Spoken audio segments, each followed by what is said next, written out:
Hello বন্ধুরা, আপনি কি কক্সবাজারে ভ্রমণে আসছেন? ভালো রেস্টুরেন্ট খুঁজতেছেন যে কোথায় খাওয়া যায়? তাহলে চলে আসুন পালঙ্কি রেস্টুরেন্টে। এটি ডলফিন মোড়ে অবস্থিত।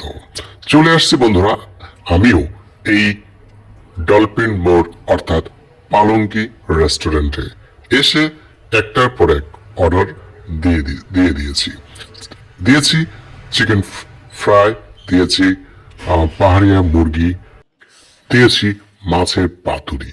আর হ্যাঁ বন্ধুরা, আছে বিভিন্ন ধরনের ফ্রাই, বিশেষ করে বেগুনি তো অবশ্যই। যাই হোক, রান্না যখন সার্ভ চলতেছে তখন আমি একটু একটু করে চেখে দেখতেছি। তাতে করে আমার অনেক ভালো লাগছে এখানকার এই খাবারগুলো।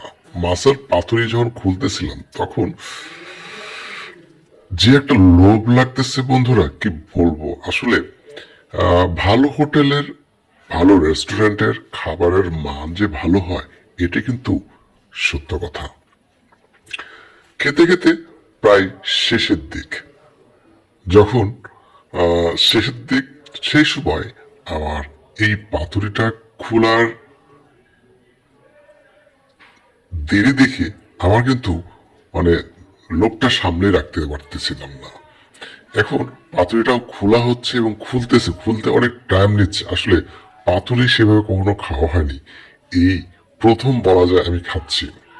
এখন খাওয়া দাওয়া প্রায় শেষে একটু মিষ্টি, যেটাকে আমরা বাংলায় বলি জিলাপি, যার দামও কিন্তু কম নয়, এক প্লেট 200।